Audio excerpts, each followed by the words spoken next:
مخاطبین از رسانه پشت ماجرای فیلم استاندار سابقه یادتونه تیم زنه میگه منم داشمی رو های گلزار جابجا.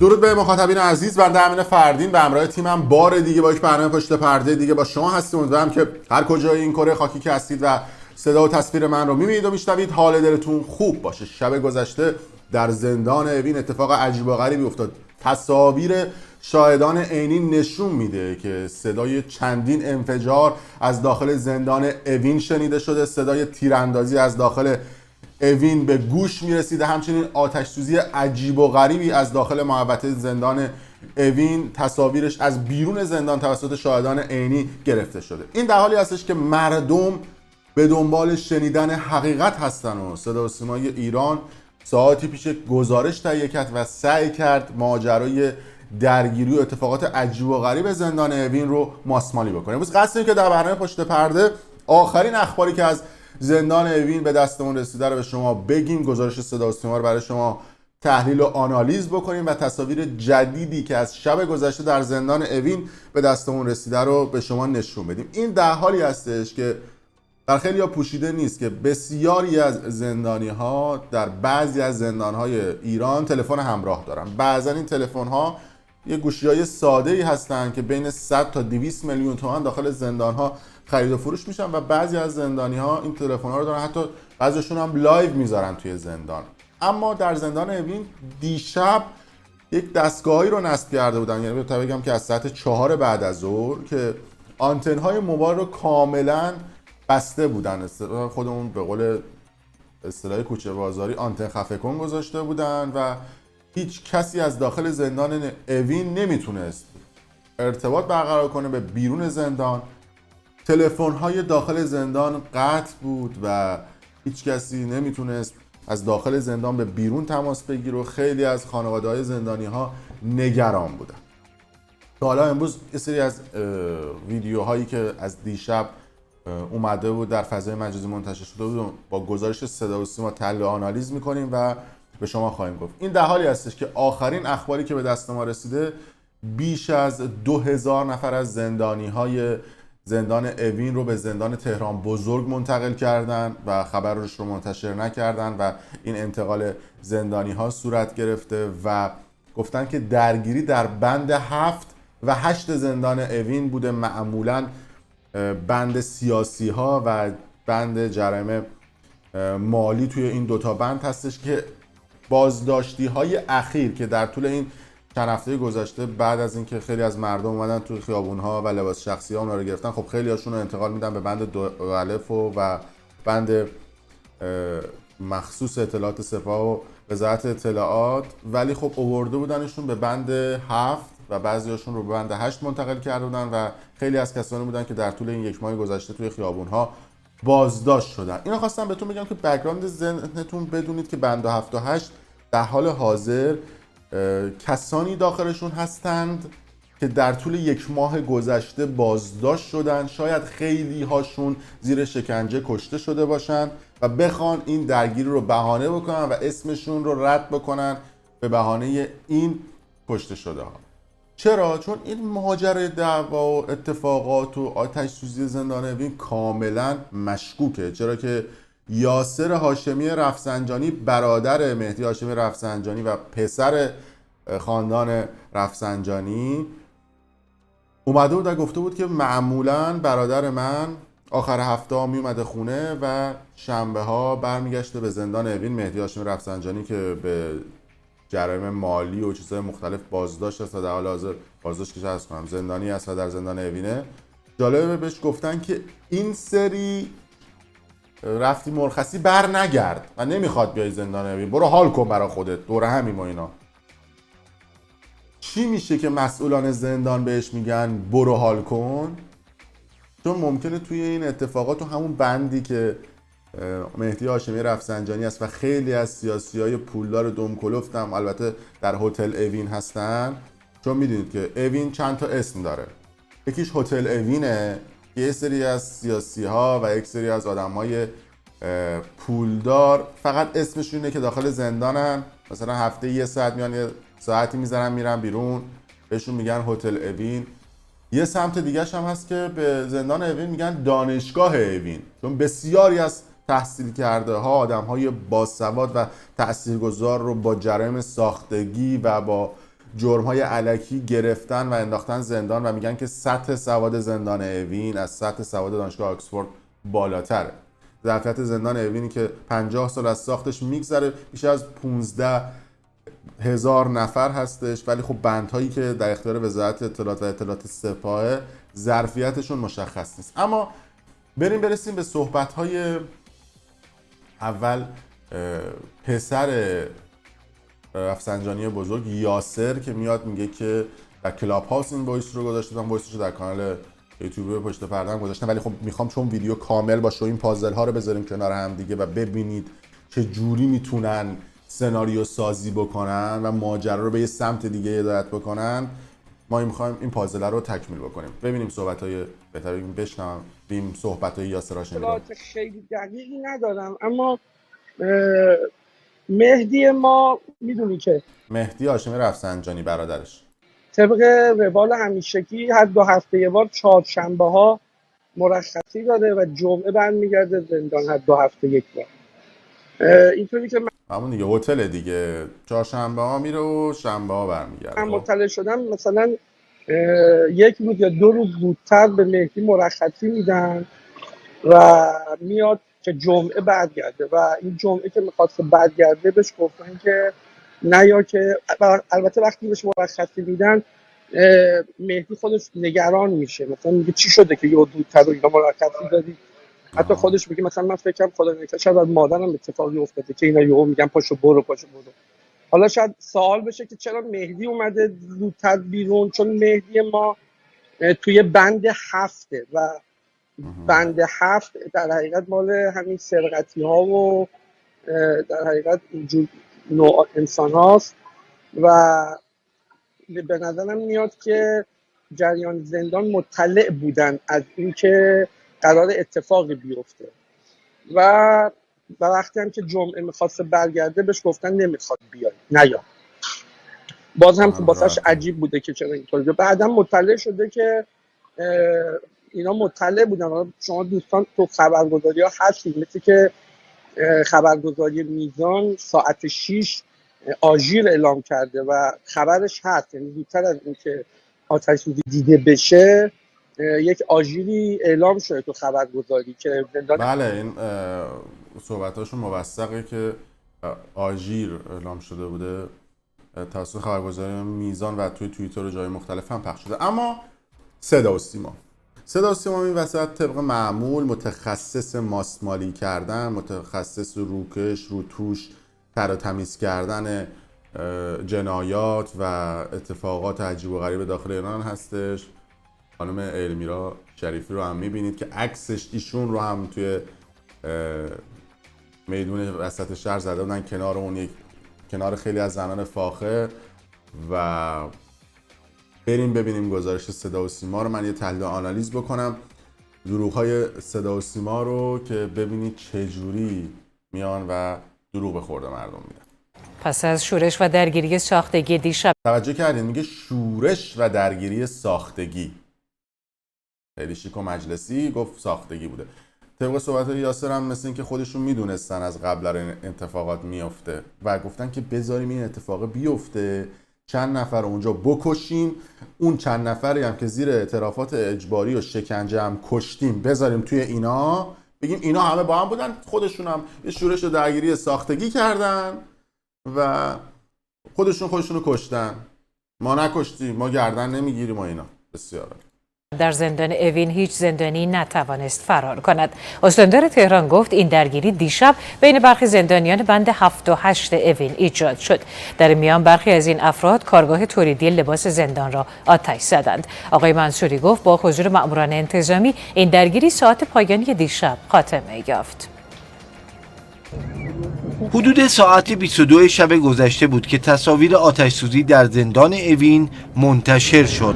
بله این تصاویری هستش که میبینید، ما هم منتشر کردیم همون ساعت اولیه در کانال یوتیوب برنامه پشت پرده و خوشبختانه الان دیگه 10-12 سال پیش نیست. البته 10-12 سال پیش هم حالا تلفن بود، موبایل بود، میگم 15 سال پیش، 20 سال پیش نیست که بخوان یه جرم یا یک جنایت رو سرپوش بکنن. الان دیگه همه مردم تلفن دارن، درسته اینترنت رو قطع میکنن، اما باز هم یه سری هستن این اینترنت رو دور میزنن و این تصاویر رو میگیرن و چیزی بهتر بگم واقعیتی از چشم مردم و رسانه‌های آزاد پنهان نمیمونه. به خاطر هم دیگه این تصاویر رو دیگه چپوندن، گفتن که اینا هم پخش شده، وگرنه اگه 15 سال پیش بود این تصاویر رو هم پخش نمی‌کردن. استاندار تهران در ارتباط تلفنی با شبکه خبر اولین اطلاعات را ارائه کرد. مقدار داخل بعضی از بندها مثل بند 7 و 8 شروع شده بود. برای پیگیری بهتر خودمان را به زندان اوین رساندیم. توجه کردید میگه بند 7 و 8 زندان اوین. این بندا رو یادتون باشه جلوتر باش کار داریم. استاندار تهران گفت آتش سوزی نتیجه درگیری برخی زندانی ها با هم بوده. این حریق به علت درگیری بخشی از زندانیان داخل مجموعه زندان در کارگاه خیاطی که حالا به دلیل کارآفرینی اونجا ایجاد شده. اول میگن بند 7 و 8، بعد الان میگن کارگاه خیاطی. خب چون یه مقدار متفاوت. خب بوده اتفاق افتاده. آقای منصوری گفت آتش توسط آتش‌نشانان خاموش شده و آرامش با تلاش ماموران انتظامی به اوین بازگشته است. اینجا یکی از بندهای زندان اوینه. میگن یکی از بندهای زندان اوین، خودشون میگن تو بند 7 و 8 درگیری شده، بعد میگن یکی از بندهای زندان اوینه. بابا تو همون بندی که درگیری شده، تو همون بنگ چیه؟ بنگ زدید دیگه، اینا رو میگید دیگه. تو همون بندی که این اتفاقات افتاده تصاویر رو نشون بدید. مردم چی رو بردید شما؟ این بند یکه. اونایی تو زندان اوینن خوشبختانه 70-80% مردمان ایران تجربه رفتن به زندان اوین رو دارن. با این وضعیتی که تو ایران هر کیو میبینن میگیرن میبرن، همه زندان اوین رو دیدن. تمام این چیزایی که شما دارید نشون میدید واسه خاطره است. یعنی تصاویر اومد توی توییتر، هم میگفتن این بند یکی، اون میگفت این بند وی آی پی، میگفت این LCDش هم عوض کردن، اون یکی میگفت چقدر در تمیز شد. یعنی همه خاطره دارن تو این بنداتون. بعد میاد میگید که اینجا یکی از بنده، از اون برم میاد میگید بند 7 و 8 زندان اوینه. و چرا دروغ به خورده مردم میدید؟ عجبا. میریم داخلش رو ببینیم. آیا حیات القی مدیر کل زندان‌های استان تهران هم با ما هستن؟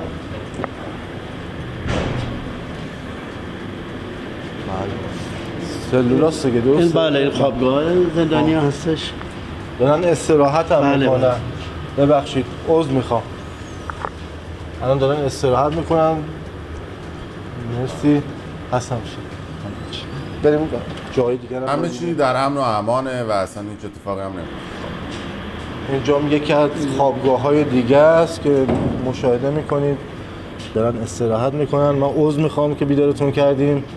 کلا تصاویرم که دیگه شطرنجی سرش گرده. داخل تمام بندها هستش، درسته؟ تلفن بسته. آره ولی فقط عمه من بوده از داخل زندان اوین زنگ زده بود و گفته بود که ارتباطات از ساعت 4 و 5 بعد از ظهر قطع شده بوده تو زندان اوین. خب خانواده هاشون اطلاع دادن که سالمن؟ بله، الان میتونن به خانواده هاشون تماس بگیرن که در وضعیت آرامش در زندان حاکمه و مشکل خاصی نداره. ساعت رو نگاه کنید 2 و 5 دقیقه شبه، خواب هستن. ما نمیخوایم مزاحمشون بشیم. اگه نه میخواستیم باشون صحبت کنیم ببینیم به خانوادهشون اطلاع دادن یا نه. حالا جلوتر سی تصاویر بهتون نشون میدم که شاهدان عینی گرفتن. الان کاملا هم داخل نشون بدید. آقای بیات نشون بدید از زندانی خواب هستن، دارن استراحت میکنن. بعد نگاه کنید تصاویر زندانی‌ها رو اصلا شطرنجی نمیکنن. آیا اینا اصلا رضایت دارن که شما تصویرشون رو بگیرید؟ ما مزاحمشون نمیشیم. ببخشید عذر میخوام که بیدارتون کردیم. الان کاملا محیط اینجا آرومه و مشکلی هم وجود نداره. برخی از شبکه‌های خارجی مدعی شده بودن که شدت انفجار توی اوین انقدر زیاد بوده که شیشه همسایه‌ها شکسته. اینجا کارگاه تولیدی، همون محل درگیری آتش سوزیه. شیشه‌های اینجا رو نگاه کنید. شیشه‌های اینجا هنوز سالمه. حالا چه برسه به همسایه‌هایی که حداقل 500-600 متر فاصله دارن تو اینجا. اون داره صحبت میکنه، من یکم میام عقب‌تر، یه صدای تیراندازی میاد. توی اوین انقدر زیاد نداره. مدعی شده بودن که شدت انفجار توی اوین انقدر زیاد بوده که شیشه همسایه‌ها شکسته.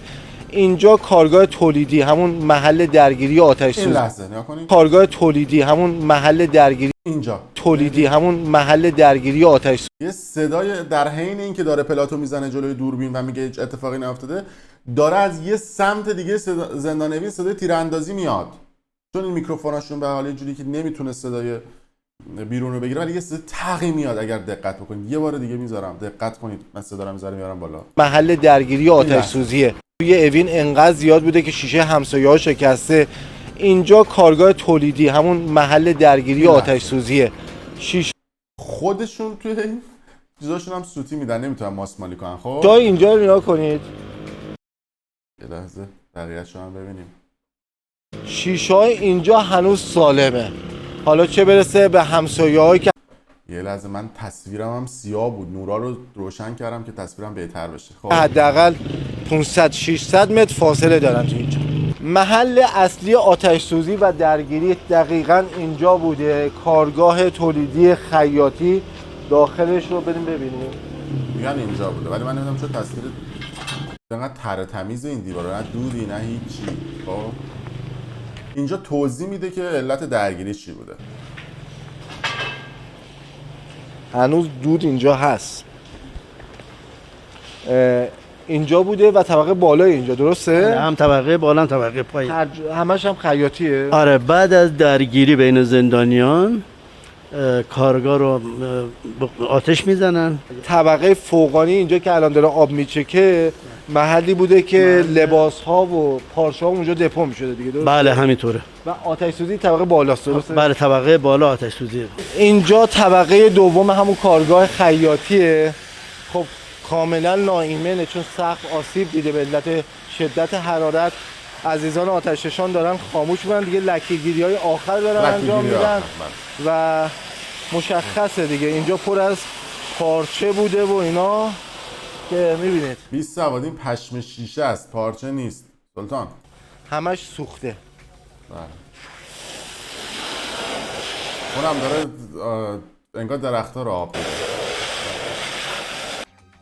بله این گزارشی بود که نورا تصویرم مقداری بهتر شد و دیدیم گزارش صدا و سیما رو. اما میگن که آره یه دعوا و درگیری بین بند 7 و 8 بوده. بریم تصاویر اصطلاحاً مردم رو ببینیم که این حجم از آتش و این حجم از دود مال یه سالن نمیتونه باشه. بعدش هم توی عصر امروز، توی این دورانی که تکنولوژی است، چرا وقتی این اتفاق میفته شما هلیشات نمیفرستید بالا که تصاویر هوایی زنده پخش بکنه؟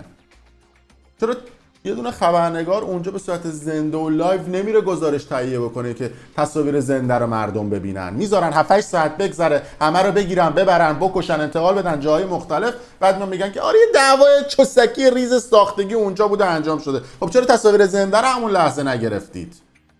چرا گزارش‌ها رو بردید و ادیت زدید؟ همون لحظه ارتباط زنده میگرفتید، با موبایلتون هم ارتباط میگرفتید. اتفاقی نمیافتاد که حالا کیفیت ممکنه یه ذره میومد پایین. شما که ماشاءالله کیفیتتون در حد کلنگه اون تصویربرداریاتون، ها با موبایلاتون بیشتره بالا کیفیتش از تصاویر دوربینای صدا و سیما. چرا اون موقع تصاویر زنده نگرفتید به مردم نشون بدید؟ این تصاویر شاهدان عینیه. ببینید یه چیزی قشنگ مشخصه که منفجر میشه، از پرتاب میشه و شلیک میشه. اگر انبار لباس آتیش گرفته، پس چیه این داره اینجوری شلیک میشه و میاد و داخل زندان اوین منفجر میشه؟ حالا یه عده میگن که از این نمیدونم بمبایی بوده، نمیدونم چه بوده که روشن میکرده سالن و اینا رو شلیک میکردن. بعد این حجم آتش سوزی شما نگاه بکنید، یه محوطه بزرگی رو نشون میده که کاملا آتیش گرفته. بعد دیدم یه انبار کوچیک اونجا بوده، دعوای ساختگی بوده. بعدش هم اگه دعوای ساختگی بوده و حل شده، پس این همه لباس شخصی و موتور و بگیر و ببند و بستن اتوبان و لباس شخصی و چیزهای مختلفی که شما ریختید و منتهی کردید به زندان اوین چی بوده؟ ساعت 4 صبح که شما تصاویرش مردم گرفتن و توی فضای مجازی منتشر شده، اون تصاویر چی میگه؟ این رسانه‌های داخل ایرانه. رسانه‌های خارج از ایران هم که دیگه قربونش برم، ایران اینترنشنال میگه 40 تا کشته داده و فلان و اینا. گزارش ایران اینترنشنال بهتون نشون بدم اونو دیگه کجای دلمون بذاریم بدبخت. توییتر هم بود و من پیدا کنم گزارش ایران اینترنشنال رو بهتون نشون بدم که میاد میگه که اینم گزارش ایران اینترنشنال. تیت زده، تیت فعلا این باشه اینا اینجا 40 کشته و بیش از 100 زخمی در آتش سوزی زندان اوین. خب همین کارا رو میکنید شما رسانه های سعودی و این ور اون که مردم بهتون اعتماد نمیکنن دیگه. بعدش هم ما میان میگیم که اختلاف داری میندازی بین رسانه. خب این شرط و پرتا چیه مینویسید؟ از کجا در آوردید 40 تا کشته رو؟ بعد میگه که تیت فعلا این باشه. خودشون سوتی میدن، خودشون لو میدن دیگه. این از این. بعد از اون طرف خبرگزاری تسنیم باحاله. بهتر بریم اول فارس شروع بکنیم چون فارس ماجرای درگیری دیشب در زندان اوین چه بود؟ این فارس لوگوش هم ببینید. بعد گفته که برخی از رسانه ها از 8 مصدوم در این ماجرا خبر دادن اما هنوز آمار دقیقی نیست. خب و گفته که بند 8 این اتفاق افتاده و گفته که این در حالی که یک منبع آگاه به فارس گفته که در ماجرای دیشب زندان اوین هیچ زندانی روی مین نرفته است، چون قبلا اعلام کردن که یه سری از این زندانی‌ها گویا فرار کردن. قبلا یادتونه یه دونه مستند ساخته بودن راجع به میلاد حاتمی که از زندان اوین فرار کرد. گفتم دیگه دور تا دور زندان اوین یه قسمتیش هست که حالت دره است، یه قسمتش هست کاملا مینگذاریه و توی قسمت‌های دیگه توی بیشتر زندان‌های ایران و بیشتر اصطلاحاً اداره اطلاعات‌های توی بعضی از استان‌ها یه سری از دوربینایی وجود داره که زیرشون اسلحه است، یعنی سنسورهای حرارتی داره. هر چیزی که حرکت بکنه و اصطلاحاً بخواد از روی دیواری بپره یا چیزی، این حالت مثل حالت تک‌تیرانداز میزنتش اون دوربینه. توی بعضی از دیوارهای زندان‌ها و توی بعضی از سازمان‌های حساس اطلاعاتی این دوربینای حرارتی وجود داره. اینو خواستم بگم که حالا یه از دوستانم در جریان قرار بگیرن. خبرگزاری تسنیم هم گفته که درگیری بین زندان محکومیت‌های مالی و سرقت بوده، ولی جالبه که اون بندو نشون نمیدن. آقا بند 78 چرا نشون نمیدید به مردم؟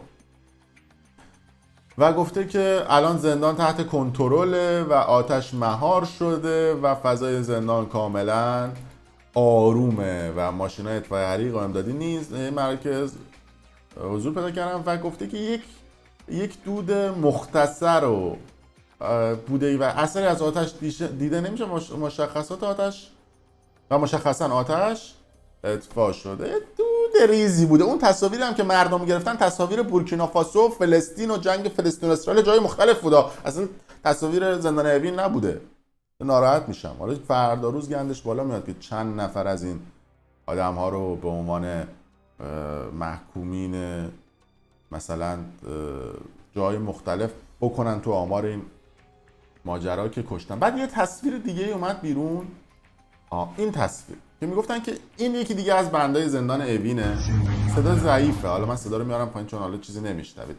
میاد توضیح میده، میگه که این بندای مختلف زندان اوین، تصویرم میتونم براتون یه ذره بزرگتر بکنم با دقت ببینید. میگه که همه چی آرومه، من چقدر خوشحالم، اتفاق خاصی نیفتاده. اون تصاویر و اینا همه فتوشاپ که چرز بکنم فتوشافته و اتفاقی نیفتاده. جالب بدونید که این بند 4 زندان اوینه. باز هم این تصاویر که منتشر میشه یادآوری سری خاطرات برای افرادی هستش که خیلی هاشون بیگناه رفتن توی زندان و بعد از اون هم آزاد شدن. این هم یه بند دیگه است. آقا یه تصویر از رضای خود از بند 78 زندان اوین منتشر کنید. هرچند گفتم دیگه خیلی از این زندانی ها رو منتقل کردن به زندان تهران بزرگ و فرستادنشون اونجا و گفتن که میخواستن یه دعوای ساختگی را بندازن تو زندان اوین و از زندان اوین فرار بکنن. تا الان سابقه نداشته کسی بتونه از زندان اوین فرار بکنه، یعنی تو اصطلاحاً تاریخ ثبت نشده، اما از زندان تهران بزرگ و زندان قصر قبلا سابقه فرار وجود داشته و خیلی ها تونستن از این زندان ها فرار بکنن به شیوه‌های مختلف. بعضن البته بعضیاشون کسانی بودن که در حین انتقال به دادگاه، یعنی با ماشینایی که داشتن میفرستن، یه دونه تصادف ساختگی انجام دادن تو دادگاه جای مختلف تونستن فرار بکنن و به اصطلاح توی خود زندان نتونستن فراری رو انجام بدن و حالا اینم تصاویری که میبینید تصاویر بند 4